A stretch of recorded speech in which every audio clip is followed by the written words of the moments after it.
Great. Um, okay, fantastic. Lovely to be here. And I apologize that I think neither my brain nor my slides is as organized as I thought they would be, given the our faltering democracy in the United States. Anyways, so what I want to talk about today is how simulations really are at the heart of modern cosmology analyses of large-scale structure in a variety of ways. And I won't, in this time, be able to give you a full picture of that, but I'm going to try to give some key examples of the roles that it plays. So first, you know, as you all probably, I don't know why this isn't working. Yeah, as you all know, you know, the survey science is exciting now and going to be very much more exciting over the next decade. So you heard from Elizabeth about the dark energy survey with new results coming soon. The DESI survey, which is on the Mayall telescope, which is the second picture here. We're actually just starting taking data essentially this month. The commissioning and survey validation is happening now. It's really, really exciting. So DESI is going to increase the number of galaxy spectra that we currently have from all surveys by about a factor of 10. And that's over the next 5 years or so. And then a few years later, we're going to have LSS starting, having about 10 billion galaxies over half the sky.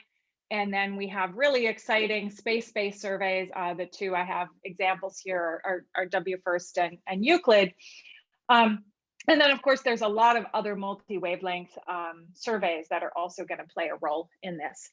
And just to give one example of what we're going to have from one of these surveys, I just love this picture so much. So the top thing here shows just a tiny piece of the galaxy density field from VOS at redshift of 0.3. And you can see that it's very sparsely sampling the density field. So with DESI, we will soon be measuring this density field with galaxy tracers at dramatically higher density. And of course, we're also really improving our measurements of the matter density field from lensing. So how can we extract the full power of these surveys? So as you heard from Elizabeth, one of the key things is going to be how we can model and marginalize over a really wide range of systematics. And I'll talk about the role simulations play in that modeling and marginalization understanding. How well we can model large scale structure down to the smallest possible scales where we can still extract information. And what hasn't been focused on as much here so far is how well we can understand galaxies and what is their complex connection to the dark matter distribution. And in fact, sometimes how do they impact the dark matter distribution through their formation. So I think all of these things are going to be quite important over the next decade as we think about how to use these surveys and get the most possible information out of them. So these are really complex analyses, as you got a flavor of from Elizabeth. So what one of the things we need is we need really robust predictions, and we need effective ways to test our pipeline. So there's a real need for accurate simulations that both model the realistic galaxy populations as well as modeling the details of the specific survey that one is analyzing. So I like to think of the use of simulations or realistic mock catalogs that are based on simulations essentially in two categories of how we use them. Those are two broad categories, and then there's definitely finer gradations within that. But the first category is essentially using the mock as the model itself, using the simulation or the galaxy population that you build on top of the simulation as a way to build accurate predictions in the nonlinear regime. That's of course complementary to some of the more analytic approaches that I think have been discussed more already. So we need those robust predictions for really a wide range of survey observables as a function of cosmology, And we want to be able to model these things down to small scales. You already heard from most of the previous speakers that there is additional information that we're not currently using on smaller scales, and we want to be able to push that as far as we can. Second, the galaxy selection in these surveys can be quite complex and trivially related to the matter distribution. And one thing for people who don't think a lot about that detail, I just want to mention that a lot of the work in the past decade in galaxy clustering was done on the Sloan Digital Sky Survey, where there were many of the things were relatively simple selections. Much of the next generation of surveys, because we're really trying to get as much volume as possible, the galaxy, if you then look basically for the easiest galaxies to be able to measure or model at a given redshift, they can be quite complex. So that's something we have to take into account. And then the next thing is that the statistics that we're looking at are getting quite complex, and we're not just looking at the power spectrum of one tracer, but we also want to think about the cross correlation of galaxies with the CMB, or galaxies with overdensities or underdensities, lensing with spectroscopy, galaxy lensing with CMB lensing. So the best thing to do, if you can afford it, but is to forward model the whole thing. Start with your cosmological parameters, try to go all the way to your galaxy population, and then run your analysis on it. That's a hard thing to do, and I'll talk a little bit about those challenges, but that, in principle is a goal, at least for some parts of the problem. And I think it's very complementary to the things that you can do with more analytic approaches, which are dramatically by orders of magnitude cheaper than modeling the whole thing in a forward modeling approach. So one is sort of the mock is the model, like to actually make direct predictions. And then the second category is to use the mock as a test. So by that I mean to try, in the eventual goal is to really try to fully co-analyze your simulated and real data in parallel, including as many effects as possible. Astrophysical systematics, data systematics, both of those can be important. So I'm going to give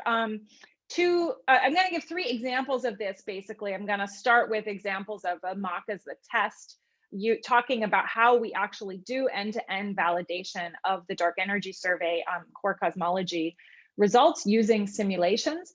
And then I'll talk about some ways to use the simulations essentially directly as a model by building emulators for various observables on top of suites of simulations that span cosmological parameter space. So coming back to the DES analysis, so a core analysis that was pioneered by DES, but actually is being used in other surveys now, and is likely to be used in LSST and other surveys as well, is this idea that basically we've got a galaxy density field and we have a lensing density field, and we're looking at the 2-point statistics of galaxies cross galaxies, lensing cross lensing, and galaxies cross lensing. And you heard about this more from Elizabeth and all of the systematics that go into it. And what I'm going to talk about is how do we actually do this in simulation? So how can we actually model this entire set of observables? So first, let me just highlight what is it that we want to do with this. We want to ask, is our pipeline accurate enough for the statistical precision of our data? And so that means we want to look at, the robustness of the modeling assumptions and the observational systematics as much as possible. So that includes things like galaxy bias, the redshift distribution of different samples of galaxies that might be used in the analysis, the impact of baryons, shear calibration, intrinsic alignments. And so ideally, we want to model as many of those systematics as possible in the simulations so that we can analyze data and simulations in parallel. So what does that mean? First of all, it means you need high enough resolution to be able to model all your measurements accurately enough, at least for the galaxy samples and on the scales that you're going to use in your analysis. You also want to be flexible enough so that you're not just talking about one galaxy population. You're not just saying, okay, like here's a set of galaxies to this number density and make predictions there, but you want to be able to model many samples and their cross correlations. And that is really at the heart of what makes this quite challenging. And then the third thing that makes it challenging is that in order to make sure you understand the accuracy of this analysis, you basically need many times the volume of the survey in your simulated data, say roughly 20 times the volume of the survey. And so you have to have pretty inexpensive simulations if you want to do that, because the surveys are already big and only getting bigger.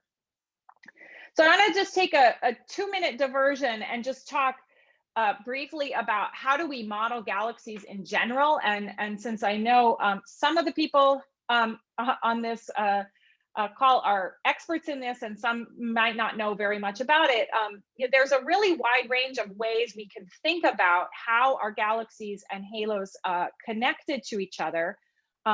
Galaxies form at the peaks of the density distribution, but exactly how this works and how it works as a function of the formation history of the galaxies, their other observable properties can be reasonably complex. So there's a whole set of approaches, and they're reviewed in this article I wrote a couple of years ago, all the way from hydrodynamical simulations, where you try to simulate the entire thing, to much more empirical things where you take, sometimes as few as 3 parameters, sometimes more parameters to describe the connection of galaxies to their dark matter halos, and then use that to make whatever predictions you want to make. Please feel free to ask questions about this, but one thing that I want to say is that even though there are a lot of these approaches, they're very complementary, and we learn from the more physical approaches to tune the empirical approaches. We can't do those really physical ones. They're still not modeling all of the physics, and they can't get really large volumes. So it's really important to sort of use things all along that spectrum. But the bottom line is that these approaches seem to all converge, and they converge on a picture in which galaxies form most efficiently in halos roughly the mass of the Milky Way. At higher masses, they form less efficiently because of things like AGN feedback, and at lower masses, they form less efficiently because of stellar feedback, reionization, supernova. And so this is sort of a basic concept of how the galaxies live in dark matter halos. And in the simplest version of this, basically every dark matter halo that's large enough to form a galaxy, and when I say large enough, it should mean probably something like about 10 to the 8. We're actually working quite hard over the last year or two on filling in the bottom part of this plot, the bottom few decades. So any halo that's probably about 10 to the 8 or larger probably forms a galaxy, and then they start to merge and grow. And so when you have mergers of subhalos, you'll have lots of them there. So out of that core idea has emerged a really simple idea that has been extremely powerful. And the simple idea is just, if you have a simulation that is high enough resolution where you actually can resolve all of the substructures that might host galaxies, or at least the galaxies that you care about for your analysis, then it can be, it seems to be quite relatively simple with a reasonably small amount of scatter, that the most massive galaxy lives in the most massive halo, and so on down the line. And there's lots of complications to that. So that's the really simple and clean picture. But the core idea is very simple. It's just that galaxies form in dark matter halos, and every dark matter halo above a certain threshold basically has a galaxy. And this approach has proved very powerful for describing galaxy clustering. And in this new analysis that will be coming out soon, we show that it's able to predict not just the projected 2-point statistics, but also redshift space distortions, for a range of masses. And that's actually just using one additional parameter. So this is actually just a 2-parameter model, one which specifies essentially how the galaxy mass depends on concentration, and the other specifies the scatter. So it's pretty amazing that essentially this 2-parameter model, when applied to a simulation, is able to describe all of these galaxy clustering statistics. Now, the problem, getting back to using simulations for DES, is that this requires, doing it this way would require very high resolution simulations, which we then can't do at 20 times the volume of our current surveys. So in order to address that, and in order to address the issue of modeling lots of properties, over many, many years, I developed with Joe DeRose and others this method, which is very specifically tuned to try to populate galaxies that have reasonable clustering properties on as low a resolution simulation as you can possibly get away with, so that you can simulate as much volume as you can, so that you can actually make realistic survey mocks. So the basic idea is just to actually tune the relationship between galaxy density and luminosity to a higher resolution box, and then populate galaxies with other properties like the SED. And these plots here are just showing that using this methodology, we're able to get galaxies that have a reasonable clustering as a function of luminosity and color. And so using that approach, this is basically just saying that we use this high resolution box for tuning. We then have a whole pipeline which includes putting in the lensing. It includes putting in an error model. It includes measuring photometric redshifts and measuring the kinds of galaxy samples that we actually use in DES. And we produce about 30 mocks for DES Y1, and we're actually working with 70 now for DES Y3. So again, we're basically modeling a billion galaxies tens of times, and producing galaxy catalogs that have shear, red magic catalogs, red magic cluster catalogs, photometric redshifts, CMB lensing. These are essentially all of the things that go into the core DES analyses. So an important thing is that we have very realistic observables for the lens galaxies. So this shows, for example, the clustering of the lens galaxies compared to DES Y1. That's due to having a robust red sequence, which allows us to select a galaxy sample that's similar to what we do in the data. And then also realistic observables for source galaxies, which includes not just the galaxy clustering, but also the photometric redshifts, which is a really important piece of this. So in the DES Y1 analysis a couple of years ago, we used this essentially for many, many pieces of the analysis, including redshift estimation, mass mapping, density split statistics, several other pieces, and then also for the core cosmology, the 3x2 point. And so here in this paper, we actually used 18 realizations and 2 independent pipelines, one done by the MICE team, to show that a full analysis on the simulated data is able to recover unbiased cosmological parameters. And so here's that sort of plot showing different different combinations of the data vector on the simulations. And essentially, we wanted to show that we've constrained our biases to much less than 1 sigma confidence. So we are doing this now on DES Y3. I almost have a lot of plots I can show you for that, but the paper is not yet complete or approved by the collaboration. So we're holding off on showing those things, but most of this work is already done. So essentially, DES Y3 has 3 times the area. We're testing the pipelines for DES Y3 with 70 realizations of the Buzzard suite. So that higher precision data really requires a bunch of changes to the modeling. So that includes, so some of the things that we test include really doing the full photometric redshift pipeline all the way through, selecting the samples both for the sources and the lenses, and showing that itself is unbiased. Looking at the higher order bias models, and also looking at small scale clustering. So this will be coming very soon. Very excited about having this come out. And it really has been essential to improving all of the algorithms.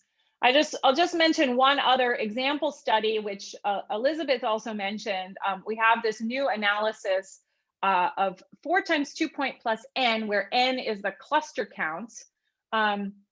So here we're looking at galaxy cluster cross correlations. And this is a pipeline developed by my student Chun-Hao To, working with Elizabeth and others. And it's a very exciting analysis that really has a lot of power, and I think is much less sensitive to systematics than some of the cluster cosmology analyses. But there are, of course, some systematics. And here, one of the most important systematics are the projection effects that impact the cluster richness.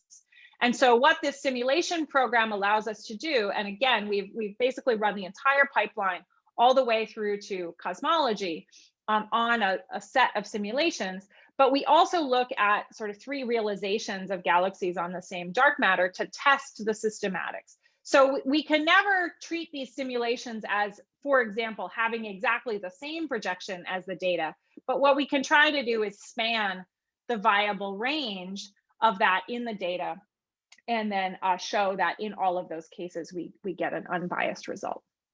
So just closing up on this part, as the statistical power of these surveys improves, we need to worry much more about accurately modeling galaxy bias, intrinsic alignments, the precision of the photometric redshift. So you heard about many of these things from Elizabeth. And how do we use more of the data? We really need more accurate, that's predictions, not precautions, for small scales. And so now I'm going to talk about how we actually can make more accurate predictions using those simulations. So I want to give an example of how do we actually use simulations as the model that's complementary to some of the kinds of models that we heard about already today from Maria Elena and Fabian. The goal here is to basically emulate the statistics of dark matter halos and galaxies, and potentially their cross correlations, but maybe statistics that are more complicated than just the power spectrum. And we do that using a suite of high resolution n-body simulations, which essentially span the currently allowed cosmological space, and then interpolate the statistics within that space using Gaussian process emulators to build fast predictors as a function of cosmological parameters. So some of the results we have already include percent level estimates for the mass function, the bias, redshift-based galaxy clustering, and also models for clustering and lensing. And there are a number of other groups doing this kind of work, I should say. Here, I'm just going to focus on the Emulus project, but there's a number of other efforts along these lines, and I think it's really exciting, and it's something that the whole community, I think, needs to work on effectively together. So with these simulations, we actually did relatively lightweight simulations for this first set, and our thought was not to do like one set of the most heroic things that we could do, but instead to really tune the simulations for the problem that we really needed to do. So these simulations are all publicly available. So if you have your own problem you'd like to test on this, you're welcome to. So the basic idea is we have a set of 40 training simulations, which are different cosmologies and independent phases, and then a test set, which has 7 cosmologies with 5 realizations per cosmology, which allows you to do higher precision tests. And additional convergence simulations. And we're about halfway through some of these other upcoming simulation suites, which will have higher resolution, more volume, more cosmological parameter volume, and include neutrinos. So for the emulous thing, we've essentially spanned the WMAP plus Planck space. So this is just this 5-parameter lambda CDM space, or sorry, WCDM space. And as I said, our next version will also include neutrinos. So first paper, we basically showed that, for the things we're looking at, everything converged. And then what we're able to do is essentially use that simulation suite and the test set to develop emulators for a number of statistics. So given the time, I'm just going to go through these pretty quickly. But we have a new emulator for the mass function. What we did there is just emulate the parameters of the Tinker et al. Fitting function. That function works very well, but the parameters were not tuned in various regimes. So you can see on the right-hand plot, basically, we've gone from, essentially a little more than 5% accuracy to close to 1% accuracy for our ability to predict the mass function. And this is basically a prediction that's valid in all of the range that's needed for future cluster cosmology, at least in the cosmological parameter space here. And we have a related paper that does halo bias as well. One of the exciting things, and I think this is something which is going to develop quite a bit, we are continuing to work on this, as are several other people working on modeling nonlinear redshift space distortions using these simulations. So the basic idea here is just that there is significant additional power on small scales if it can be appropriately modeled.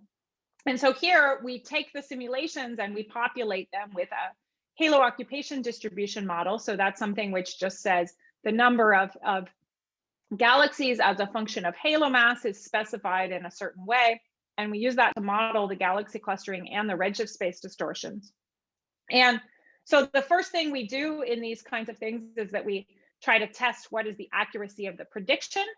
And in this case, we're able to show that our predictions for the galaxy clustering and the redshift space distortions are more accurate than the sample variance of the training simulations. And so then you can actually use this to go ahead and do a real cosmology analysis. So the idea here is that we're actually trying to constrain these parameters using a combination of the galaxy clustering plus these redshift space distortions, and we get pretty nice constraints that are in agreement with the input cosmology. This, we think that for a BOSS-like survey, this should give something like a 2 times better analysis than constraint on the cosmological parameters, or in particular on F sigma 8 than a large scale analysis. And the constraints tighten basically monotonically as you go to smaller scales. So that quadrupole gives you a way to break the degeneracy between F and sigma 8. And there's a number of analyses that I expect to be coming out very soon that actually use this kind of approach based on these simulations to get cosmological parameters. In the last few minutes, I just want to talk about some new work by my student Nick Cochran, which I think is quite exciting, that essentially combines the best features of the kind of Lagrangian bias modeling that many other people have worked on with simulations and an emulator for the first time. So can we use the strengths of each of them to be able to provide more precise predictions? So there's a really nice paper by Modi and White that developed an approach to characterize the matter halo connection, which combines simulations with a symmetry-based techniques for the analytic bias. So this uses Lagrangian bias. So in that formalism, second order is sufficient to describe most halo samples. And the particle dynamics come from the n-body simulations themselves. And so we use those to realize the fields that compose the bias expansion. So this approach is improves the perturbation theory predictions by about a factor of 2 in K. And it's really well suited to the kind of emulation approach that I just told you about. So basic idea is that the power spectrum of any tracer of the matter density is given by summing permutations of these cross spectra fields. And so one set of bias parameters can self-consistently predict the clustering and galaxy-galaxy lensing ingredients for an analysis like the one I told you about on DES. And so this is an example on one of our simulations. On the top, you see the particles, and then you can see these various permutations here, delta, delta squared, and S squared. And we can then actually go ahead and measure those things in the simulation. And we get good agreement for the power spectra and for these different components, comparing the simulation and the analytic bias predictions. And so this is really straightforward to apply to a large simulation suite like Emulus. And the end result, what we're trying to do here is get an analytic bias model that has greater reach than traditional EFT approaches. And this took some work to get going, but it's actually quite straightforward to extend, and it's probably applicable to other statistics. So do I have a couple more minutes, or am I out of time? A couple is fine. Okay, almost done. So I'll just finish describing this. So what we actually model is these components of the bias spectra as a function of cosmological parameters, and we're able to get percent level accuracy for emulating these things over a wide range of redshifts. So the thing that's really exciting to me about this approach, in addition to the fact that it is allowing us to push to smaller scales, is that it actually allows us to model complex galaxy samples. So most of the previous work in this area has just looked at sort of simple halo samples. What we show here is that this approach is able to model samples which are selected by other properties of the halo distribution. So for example, for a typical galaxy population, I might expect that it might depend on both mass and concentration. That's what's sometimes known as assembly bias. So here we show that we're able to use this to predict the halo-halo and halo-matter correlation for samples that are just in a bin of mass, and then samples that are the highest or lowest concentration halos of that mass. And we think it's similarly true that the approach can be used for samples that include the impact of baryons. So the next step we did with this is just actually show try to do a realistic test. So we used a different simulation suite and applied an HOD that made it look like the kind of sample that we model in DES called the red magic sample, and showed that we're able to recover cosmological parameters using the power spectrum going all the way to K of 0.6. So I know I'm out of time, so I will just end there. That was a bit of a whirlwind, but try to summarize. So the first thing is just to say that simulated and mock sky surveys are really essential for systematics characterization and pipeline validation in modern surveys. And one of the really important tools to do this is to do sort of modest resolution simulations, which have really realistic galaxy populations that allow you to model the survey multiple times and that allow you to do these end-to-end tests.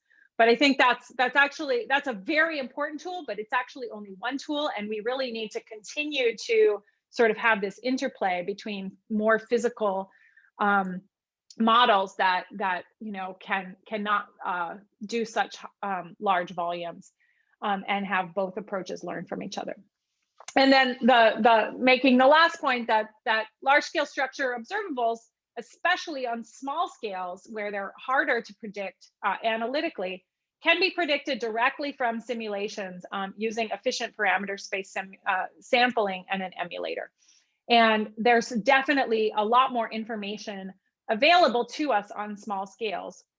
And we have some new emulators that can really jointly model galaxy-galaxy and galaxy matter power spectra, and can deal with complicated galaxy populations. So I'll just end with this statement that I really think the next generation of, the next decade of survey science is really, really exciting. But how much we're going to be able to get out of those data is going to depend in large part about how do we actually, what is our strategy to do both pieces of this, of the way that simulations come into those analyses. Thanks. Thank you very much for this wonderful overview. Do we have questions? Oh, yes. Fabian first. Hi. Thanks, Risa. I think it's definitely great to use the simulations as actual generators of the data vector than just as test cases. So I just wanted to ask about, so what's the likelihood you used for this? So you have an emulator for the data vector, and what's the covariance then? Is that also from the same set of simulations, or? Yeah. In this case, it is. And okay, so and that's computationally feasible to generate this numerical covariance? I think in this case it is. That won't necessarily be true in all cases. So, I can't answer that question generically. But I think for the simple, when we're, in this case, when we're just talking about the power spectrum, then it is, yeah. And just one quick comment. I think it's, in general, it's dangerous to use, say, a second order bias expansion and then extrapolate to non-perturbative scales. I mean, one should treat this just as an effective model that needs to be tested with some ground truth, like with full halo catalogs, for example, which I think you did. So that's fine. I just wanted to make that comment. In general, it's not guaranteed to. Definitely agree with you. Yeah, absolutely. Thanks. Swanamir, do you have a question? Yes, hi, Risa. Thanks for the talk. So it's actually a bit related to the last question of Fabian's. So for these last couple of slides, I used this Lagrangian bias expansion. Then you said that somehow you can go, the reach is much better if you do this kind of nonlinear dynamics via the simulations. So did you, I mean, this is a bit, I mean, it's interesting if it's the case, but it also goes a bit contrary to the expectation, right? We would expect that if the scales of these nonlinear dynamics and bias expansions are roughly the same, you would kind of consistently have to include the terms, right? So did you test this at all? And I mean, if so, right, we would expect then this self-consistently a high spectrum, you would also see that this reaches higher and so on, right? I mean, otherwise, if it's just the power spectrum, it might be a case of just so overfitting. we haven't tested the higher order statistics yet. That's a very good question, and that's on a to-do list, but we haven't tested that in detail yet. I mean, I think the key is just that it's just that we're able to tune the parameters directly with the simulation, so we don't need to use the expansion to predict what those parameters are. Does that make sense? Right, but you might end up in the case of kind of overfitting the bias parameters to some extent, right? I mean, this also happens in a way if you just do, say, galaxy power spectrum kind of fits just with say perturbative models or something like that, right? Yeah. So I mean, it's kind of some measure of where the model should work should kind of go in as well, right? Yeah, absolutely. And I'll admit, like I'm still understanding all of this, and we're finalizing the paper now. So these are great questions at this time, and definitely look forward to chatting with you about it more. Sure. Yeah. Do we have another question? We still have a few minutes. Maybe I can ask a quick question, which might be a bit more general, but leading us maybe towards the discussion for the panel. Because so I was wondering with the emulator approach, whether, I mean, okay, the statistical power you gain is considerable, but what if we missed some part of lambda 3m, say there's something we haven't included in our simulations or in the emulator yet? Would we miss new physics by fitting that into the data that we use? So I think it depends. I think it depends. It's hard to answer that question generically. Do you mean if there's a cosmological parameter that we haven't included? Just some effect. I mean, it could be some type of modified gravity on small scales. Who knows what? That's not in the emulator, obviously. But right. So I think the way to think about the emulators is that they can be used to make predictions within a given defined theoretical space, right? Within a given set of cosmological parameters and within a given region in that cosmological parameter space.